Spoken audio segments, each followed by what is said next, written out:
Happy lunchtime, everyone. I just got off the ambassador webinar for this month talking about all the exciting things that are coming our way for the month of July. We all know of July as the month of America's independence. 243 years, I think, we're on this year. But for me, it marks a different kind of independence. And today I am coming to you from a place of victory over something that I have felt lurking in the back of my mind for a while now. Those of you who know me know a lot about my life story. Those of you who are just getting involved with Danny's Pixel Chicks don't really need to know. But what you do need to know is that we all have moments in our life that we need to conquer. And sometimes those moments that we need to conquer are also an important part of the story that we need to include in our digital estate. So today I'm going to talk to you about when the story gets difficult, putting it all together. And I have kind of created a script here because the fact that it's an emotional story means that I'm more likely to go on tangents, and I don't want to burden you with what you don't need to know. So when life changes happen, in addition to what tumbles around in our brains on its very own spin cycle, are memories that can be really difficult to deal with in our digital or our physical memory bank. So whether it's printed photos and films and so forth, or it's digital images that we have on our computer or our phones or something. For me, next week marks 5 years since I staked my claim on my own independence, and my children and I formed what we lovingly call Team Ironclad. And since then, we focused on celebrating ourselves, our blessings, and the magic of our world. But what do I do with all that stuff from the interim? I doubt that my kids thought much about the status of our pictures and scrapbooks, but I did.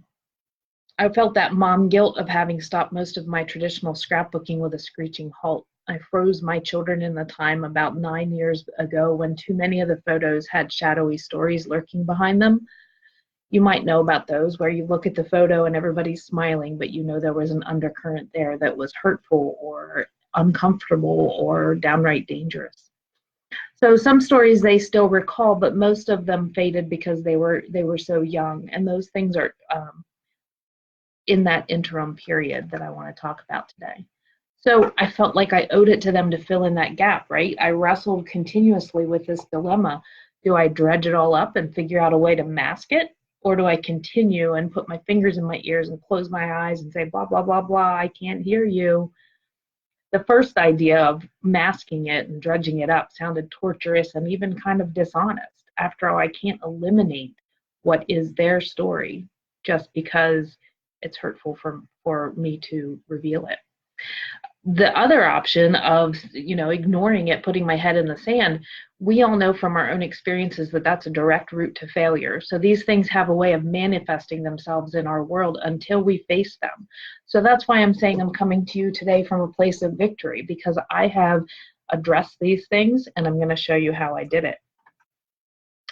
So this is my story of how I have further solidified the foundation on which the independence of our Team Ironclad exists without denying any part of our story or making any false presentation that would eat away at the very fiber of my being for eternity. So after everything we experienced, maybe I'm entitled to be a little bit dramatic about the whole eternity thing, but it would really bother me to put something that wasn't accurate or to pretend that it didn't happen. So I needed to find a balance for that, for my own well-being, and in order to validate all that is my children. I have no hatred for anyone. Our life is happy and blessed, and I look at my children and see every part of them and think it's a wonderful gift from God. So I don't want them to ever feel any kind of different sense from me. And so I have to bring to the foreground some of the things that have been sort of gathering dust for the last several years. So for me, the real transformation in my life was turning from the path that we were on and using the biggest sticks we had to clear a new path. But because traditional scrapbooking was how I began Danny's Pixel Chicks, the issue of how to handle paper albums and printed photos was a pretty large limb across my path. And at one point, I decided, let's just print photos for the kids' traditional albums starting in 2015. That's the first year we were out on our own. I really loved creating pages for traditional scrapbooking, and so I enjoyed that. but you know what's coming. What about those 5 or 6 years in between? I'm a little too anal to live with that gap, but I didn't want to look at it all for weeks and months or more that it would take to create 3 kids' albums for that time period. And what the heck would I write about the memories? In my business, I really preach to people about journaling. How was I supposed to journal that? So in 2015, when the availability of the digital scrapbooking software that I had loved for years I joined Forever as an ambassador, and I downloaded the latest version of Artisan, and I continued creating with digital software. I started a free storage account that Forever was offering, and I used it to back up my photos from my phone and avoid that storage full message. But here we are 4 years later, and times have changed significantly. So transformations have happened in my business and in my memory keeping world. I went from someone who scrapbooks exclusively and chronologically to someone who scrapbooks joyfully, creating traditional pages I want to create when I want to create them. And of course, from a business standpoint, I get my fix of paper creativity by making pages for my customers to use in their albums. I love the designs. I love the cut and paste. I love the creating and doing neat things with the tools. But I have also gone from someone who uses digital storage as backup to creating a meaningful digital estate that I'm passing down to my children. And they will always have their memories, every memory, from day one to the present day. So I went from dreading facing those old memories to finding a place for them and moving forward in wholeness and in joy. So here's how I did it, and the tools and the processes I used. And I'm going to switch back and forth to some other screens here while I'm talking to you about this stuff. But the entirety of our photo library is contained in Historian. That's where all of our photos are from 2002 to the present. So it doesn't really matter if it's photos that I want to look at again or not. I have most of them in there. I have deleted some. I don't need every image, and I'll give you an example of that. And then we have 2 permanent Forever storage accounts. Our primary account, I'll call the Team Ironclad account, that's in my name, and it contains selected photos from every year. And when I'm selecting photos from years past that I've already scrapbooked or already created digital albums for, I average about 1 out of 5 photos from Historian I pull into my digital estate or my Forever storage account, and that's what I'll be passing down to my children. But we have a secondary account, and it's in my oldest son's name, and it contains most of the images that I've struggled with. And he also uses it to preserve his own photos and videos. He does a lot of cool videos with one of his classes at school. And then in addition to that, each of my family members has a free account, and we're all linked through the Friends and Family application of Forever to share photos seamlessly and defy loss of images and video that's caused by device loss or damage, storage, full messages, and all those sorts of things. So let me switch over here to Historian and show you a little bit about that. This is what, when I'm looking at my full view of Historian, this is where it starts. They're in chronological order. So the very first photos in here are from the 50s and 60s and 70s, and they are ones that I scanned years ago. Individually, I scanned them with the whole process of stand up, turn around, lift the lid, put it in, sit down, do the clicks, and so forth. Now I send them into Forever storage to be converted, and it's so much easier. I send the box off to them. A few weeks later, I get a notification that they've arrived in my online account, and before I even get my images back, I can go into my online account and take a look at the photos that they have converted for me. So I did do some converting earlier. So if you look at my timeline down here at the bottom, you can see that I have photos going back pretty far, but not a lot. I have a lot more for the more recent years. So what I want to show you next is, I have a little bar there in the way, get over here to 2008, and I'll give you an example of how I make selections. So the issue that I'm talking about with dividing photos up for the kids a little bit, I'm putting all the photos from their lives into our permanent storage account that's in my name, the Team Ironclad account. I'm definitely including the people that are no longer part of my daily life.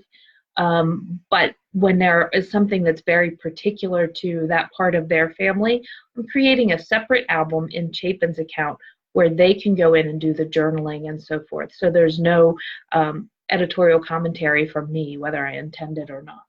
But this was a day that the kids were little and they were doing some cooking with their dad. And I would move some of these pictures into the 2 different storage accounts. But here's a really good example of my 1 in 5 rule. This whole row, except for the first one, this one's Leiden, the rest of this row, these are all pictures of Chapin. And they're pretty similar. So while this is fun when you're doing scrapbooking, these photos have already been scrapbooked, so just to get them into the permanent storage account, I'd try to choose 1, but I'd probably choose 2 because it's really hard not to think these are adorable. So I can choose these photos from my storage account. One of Aliana. We'll get a couple of examples of the cookies that they made. And we'll take this one of Leiden, and then a couple of Chapin. I like this one, okay? And I was holding down the control key while I selected those. And then I have a couple of options. I like to move them over to the storage or to the work area here so that I don't lose track of them. I'm going to choose select all. And I have my system set up that I can put them in a couple of places. First of all, if I go to share and to a file, they are going to go into an album I have set up, or a folder I have set up on my computer that says Pics for the Kids Forever account. I'll click OK on that and it'll send them over there. Or if I want them to go into our primary storage account, I click on share and go to forever. And it's showing me I have 6 items selected. It gets them ready. I log into my account through Historian.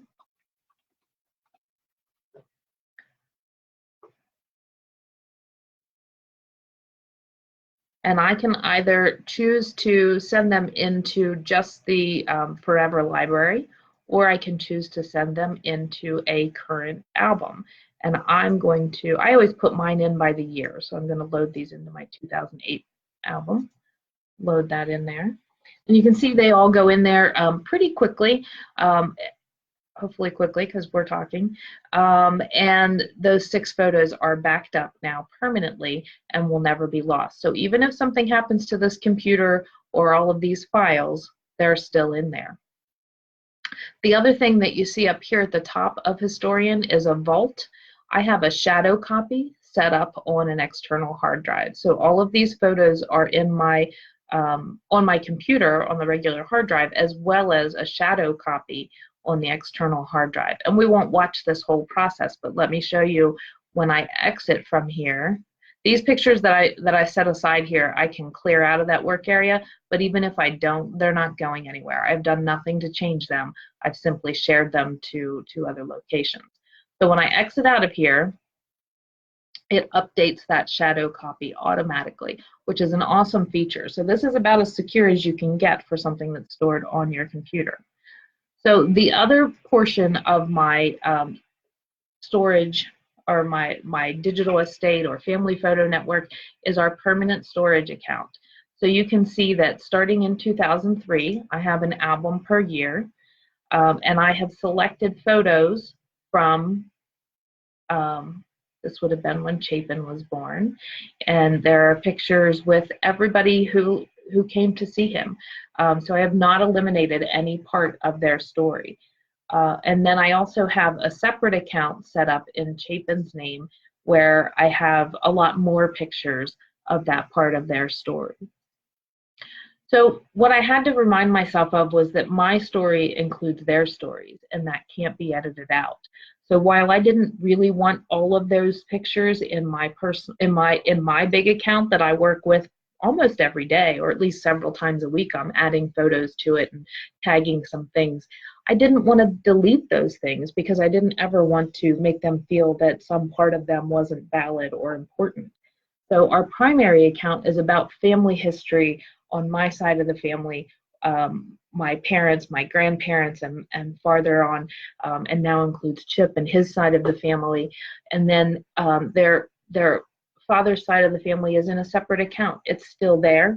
It's a secondary account as far as I'm not in there managing it on a daily basis. And the photos that are hurtful for me to view are now secured there with no comments from me, and the kids can decide when they want to look at them and what they want to do with them. So just because I didn't want to see the photos of the hard times doesn't mean that they should be eliminated. And putting the onus on my children because they are still children just wasn't fair. So my solution was to create a second permanent account where we moved those photos and gave the kids complete control of what's in there and what they add to that account. So this has been an emotional process. In the last few weeks, I've kind of made it my mission to complete the process before our 5-year anniversary, and I'm almost there. And it's clear with a clear conscience that I can say I validated every part of my children's stories. I've documented names and dates without commentary. And as I've done this on my children's behalf, I've kind of had to travel to some dark recesses, and I've found another bit of healing, which is a really cool part of this. And as I near the threshold of July 2014 in this process, I know I have done the right thing for my children. So what I want to know from you is, what part of your journey do you need to conquer? I would be honored to sit with you and have a consultation with you and talk about what pictures there are that we need to do something with that gets them taken care of or gets them into the hands of the right person without omitting them from the story that has made you who you are. They tell an important story. Facing them can be intimidating or overwhelming, but part of my job as an ambassador for Forever is to help you to deal with that, to help you to face the images and the files that resulted from a death or a divorce or loss of a home or a job or something. And if you're in a position where you're able to delete them and you just want help and you know, a glass of wine or a cup of coffee while you do it, I'm your girl. We can get together and take care of that too, and I'll celebrate or cry with you as the case may be. So how can I help you to create a family photo network that validates the entirety of your story and enables you to move past what's currently on spin cycle in your mind? I hope you'll be in touch. Send me a personal message and we'll find a time to get together and take care of that spin cycle or all of the happy moments, whatever it is that I can help you to preserve in permanent storage. Have an awesome day. Enjoy the 4th of July, and may your life be filled with great sparkles and fireworks of the good kind.